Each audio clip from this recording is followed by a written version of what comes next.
देखो बेटा, आज ध्यान से समझना।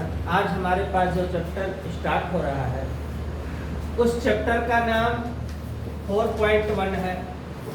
4.1 में एनसीईआरटी का क्वेश्चन नंबर 5वां है ये, प्लस राजीव प्रकाशन हो चाहे एनसीईआरटी हो चाहे बनौरी हो, सभी में एक क्वेश्चन दिया हुआ है। तो ऐसे क्वेश्चन को हम लोग कैसे करेंगे और अपना प्रिपरेशन भी मजबूत रखिए, क्योंकि पेपर इस बार थोड़ा सा चेंजिंग रूप में जरूर रहेगा। इसको ध्यान में रखते हुए, क्योंकि सब बहुत सारे नए क्वेश्चन और एनसीईआरटी का समायोजन है, तो ऐसे सिचुएशन में हमसे पूछा है कि निम्न स्थितियों को किस घात के रूप में, द्विघात समीकरण के रूप में हमको क्या करना है, निरूपित करना है। तो दिया है कि एक आयताकार भूखंड का क्या दिया है, क्षेत्रफल हमारे पास है 528 मीटर स्क्वायर, है ना दिया है। क्षेत्रफल कितना है, 528 मीटर स्क्वायर। क्षेत्र की लंबाई किसमें, मीटरों में, चौड़ाई के कई गुने, 2 गुने से क्या है बेटा, 1 अधिक। तो किससे अधिक है, किससे अधिक है, चौड़ाई के 2 गुने से 1 अधिक है। हमें भूखंड की लंबाई भी ज्ञात करनी है और चौड़ाई वाले। तो माना भूखंड की चौड़ाई बराबर x, कोई दिक्कत यहाँ पे, और x किसमें होगा बाबू, मीटर। फिर लंबाई बोला है कि क्षेत्र की लंबाई चौड़ाई के कई गुने, 2 गुने, तो चौड़ाई x है, x का 2 गुने से 1 क्या है, अधिक। देखो एकदम सॉलिड बन गया। माना चौड़ाई x हो गया और चौड़ाई का क्या गुना, 2 गुने से 1 अधिक, क्या चीज है, लंबाई। ये भी किसमें होगा, किसमें, मीटर। अब सूत्र लिखते हैं, आयत का क्षेत्रफल, सूत्र होता है लंबाई गुणे क्या, आयत का क्षेत्रफल दिया है 528 बराबर लंबाई कितना है 2x + 1, चौड़ाई कितना है x, गुणा करते हैं हम लोग, 2x का x में करेंगे 2x², 1 का x में करेंगे x, प्लस उधर जाएगा तो क्या होगा, माइनस, बराबर में क्या होगा, 0। हमको केवल एक ही चीज बनाना है, किस रूप में निरूपित करना है, द्विघात समीकरण के रूप में। आंखों के सामने जो दिख रहा है वह किस रूप में निरूपित है, द्विघात समीकरण। बस यही हमारा क्या हुआ, आंसर। हमें आगे हल करने की आवश्यकता नहीं। यह था क्वेश्चन नंबर 5वां का पहला। अब क्वेश्चन नंबर 5वां का दूसरा क्या है, हम देखते चलते हैं। दो क्रमांगत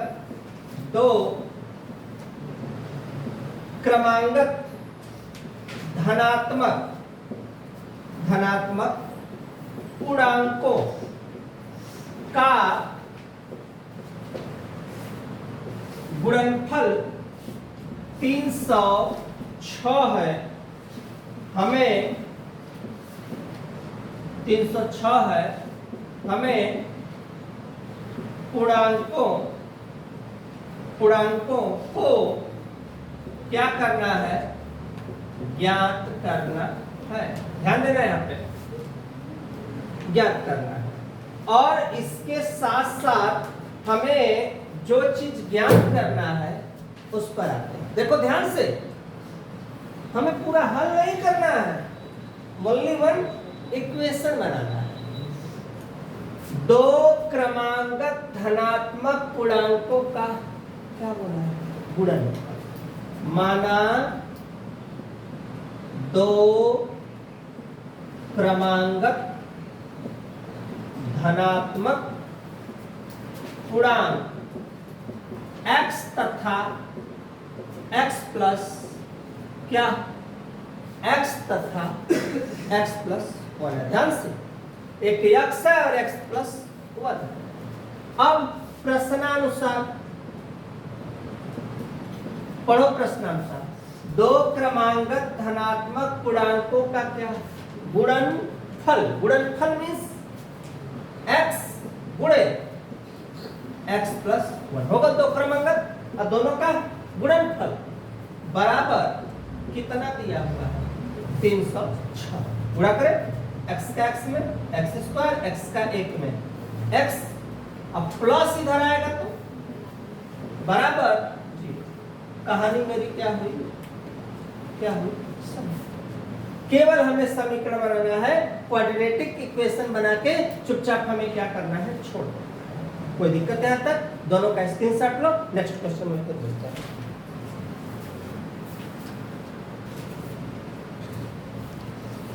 देखो 5वें का 2 क्वेश्चन है, ध्यान से बनाना ही सबसे बड़ी बहादुरी है। रोहन की माँ, ध्यान देना किसकी माँ? रोहन की माँ उससे कितना 26 वर्ष क्या है उनकी आयु किसमें वर्षों में का गुणनफल। गुणनफल मीन्स गुणा अब से 3 वर्ष पश्चात 360 हो जाएगी। हमें किसकी आयु बेटा? रोहन की वर्तमान आयु कहते हैं। जो पूछता है उसी को मानते हैं। क्या कहते हैं? जो पूछेगा ना उसी को माना रोहन की वर्तमान आयु। ध्यान देना बेटा x है क्या? x है किस? ध्यान से अब ये तो हो गया रोहन का। अब रोहन की माँ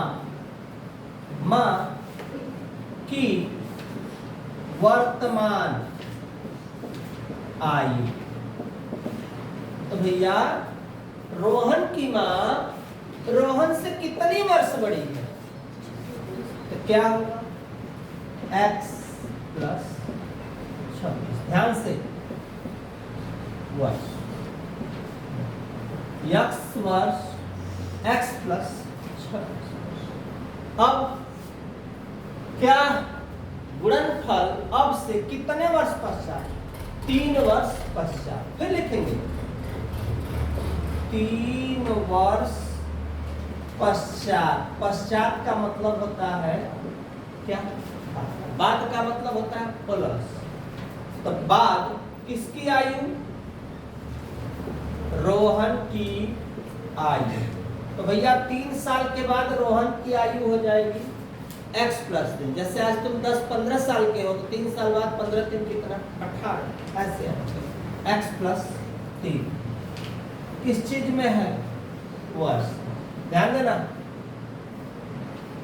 फिर माँ की आयु किसके माँ की आयु? रोहन के माँ की आयु। ध्यान देना। अब रोहन के माँ की आयु है कितनी? x plus 26। इसमें भी हमने 3 जोड़ा तो x प्लस कितना हो गया 29। किस चीज में हो गया? वर्षों। अब पढ़ो क्वेश्चन। यहां तक तो क्वेश्चन है। उसका क्या 3 वर्ष बाद दोनों की आयु का क्या गुणनफल, मतलब प्रश्नानुसार। रोहन x प्लस, मम्मी उनका x प्लस, गुणनफल के बाद बराबर 300 गुणा x का x में, x का 29 में, 3 का x में, 3 का 29 में, 3 27 और 3 गुनी 6 8 बराबर 360। अब पास देख लो बेटा, दिख रहा है x स्क्वायर है यहाँ पे, देखो x स्क्वायर। अब दोनों को हम क्या करेंगे, ध्यान देना, दोनों को हमें क्या करना पड़ेगा ये बताओ, जोड़ना पड़ेगा। अब प्लस इधर आएगा तो क्या होगा हमारा, माइनस आएगा। उसको ऐसे करोगे, हाँ इसको हंड्रेड डाउन। अब 29 और 3 जोड़ेंगे तो कितना होगा बेटा, 32 प्लस 87, अब प्लस आएगा तो क्या होगा, माइनस। अब एक्स स्क्वायर 32x और 360 में से 87 घटा दोगे तो कितना बचेगा, कितना बचेगा बेटा, 273 बराबर 0। अब ये जो आया, ध्यान देना, ये जो आया है यहां मैं लिख देता हूं, x square plus 32x minus 273 बराबर 0। यही हमारा इसका क्या होगा, कोई दिक्कत यहाँ तक किसी समझ में आ गई बेटा यहाँ तक बात। अब यहाँ से देखो बेटा, इसको देखना, ऊपर दिखाना, ऊपर दिखाना उसको, यहाँ से चेक करना। अब ये कैंसर हमारा हो गया, कोई दिक्कत इसके आंसर में। अब यहाँ से एक रेलगाड़ी 480 किमी की दूरी कैसे समान चाल से क्या करती है, तय करती है। यदि इसकी चाल 8 किमी प्रति घंटा कम हो तो वह उसी दूरी को तय करने में 3 घंटे अधिक लेती है। हमें रेलगाड़ी की क्या ज्ञात करना है, कोई दिक्कत नहीं। जो पूछेगा वही क्या किया जाएगा, माना जाएगा। दिमाग में रखो, जो पूछेगा वही क्या किया जाएगा, माना जाएगा। तो लिखना ऐसे सीखो, हल माना रेल गाड़ी की चाल, ध्यान देना बेटा, x किमी प्रति घंटा, ध्यान देना, माना रेलगाड़ी की चाल x किमी प्रति। ये क्या दिया है बाबू, दूरी दिया है, समान चाल से तय करती है। यदि इसकी चाल कितनी बढ़ा दी जाए, कम कर दी जाए, 8 किमी प्रति घंटा क्या कर दिया जाए, कम कर दिया जाए, तो वह उसी दूरी को तय करने में 3 घंटे क्या लेती है, अधिक का क्या लेती है, समय लेती है। बात समझना ध्यान से, 3 घंटे अधिक का क्या लेती है, समय लेती है। सूत्र चाल बराबर दूरी बटा के, ध्यान से बटा वाली, चाल बराबर दूरी बटा क्या, कोई दिक्कत नहीं। अब यहाँ पे चाल बराबर दूरी बटा समय है, तो अब इसको हैंडल कैसे करोगे, इसको लगाओगे कैसे। हमने तो माना रेलगाड़ी की चाल क्या माना है, x माना है, ध्यान देना अब यहाँ पे। तो ऐसे सिचुएशन में कह रहा है पूरी दूरी हमको दिया है 480 किमी दिया हुआ है। तो एक काम करो, पहले इसको कर लो, तो इसको थोड़ा स्क्रीन करो, तो मैं नेक्स्ट बताता हूँ, तो उसको बताता हूँ, रुक जाओ पहले।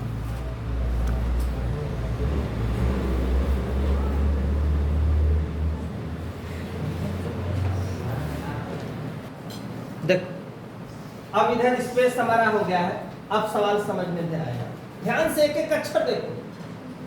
एक रेलगाड़ी की दूरी कितनी है, 480 किमी की दूरी, समान चाल, माने चाल में कोई अंतर नहीं है। 40 पे हो गया काटा तो चल रहा है 40 पे गाड़ी, न घट रहा है न तो बढ़ रहा है। तय करती, यदि इसकी चाल 8 किमी प्रति घंटा क्या कम हो जाए तो वह उसी दूरी को तय करने में क्या 3 घंटे अधिक लेती है। उस दिन भी इस टाइप का सवाल था, मैंने बोला स्पीड में चलाओगे जल्दी पहुंचोगे, धीरे चलोगे तो देर में पहुंचोगे। रेलगाड़ी के पैमाना, रेलगाड़ी की चाल x किमी प्रति घंटा, चाल बराबर दूरी बटा के समय, क्या समय कम लगता है, 3 घंटे अधिक लेती है। तो इस सूत्र को मैं ये भी लिख सकता हूं, या समय बराबर दूरी बटा के, दूरी बटा के। कोई एतराज किसी को, आप देखो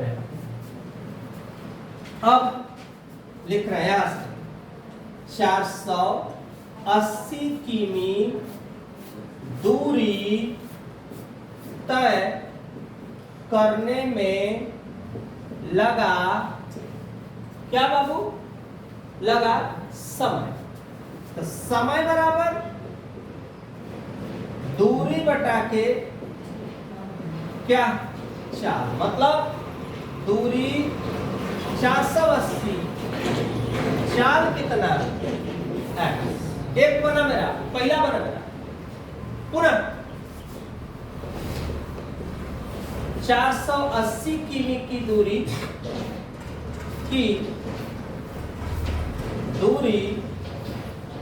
तय 480 किमी की दूरी तय करने में चाल 8 किमी प्रति घंटा क्या? 8 किमी प्रति घंटा क्या है? कम हो। अर्थात पूरी दूरी 480 और चाल बढ़ने के जगह 8 किमी प्रति घंटा क्या हो गई? कम। एक ये निकला, एक ये निकला। ध्यान देना। अब प्रश्नानुसार, अब यहां देखो एक बन जाएगा।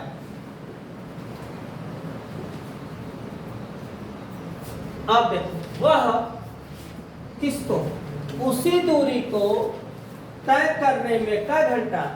3 घंटा अधिक लेती है।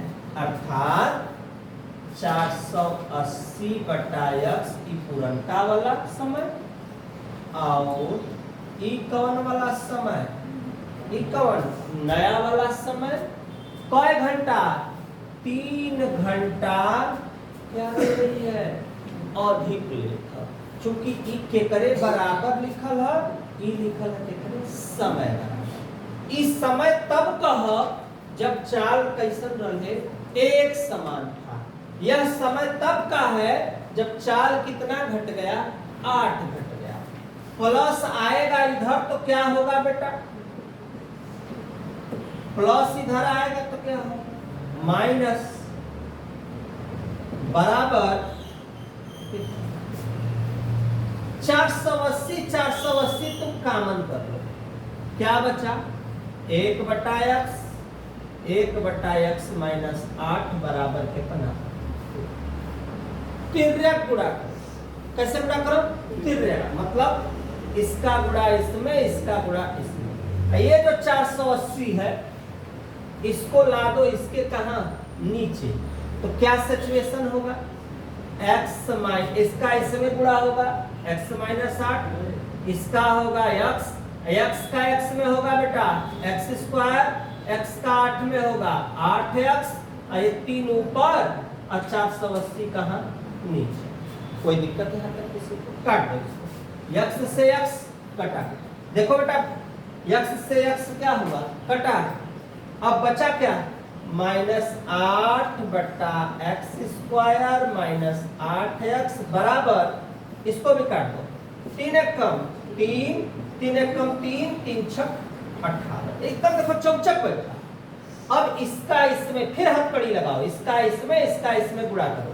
तो 8 गुणे 160 बराबर एक्स स्क्वायर माइनस 8।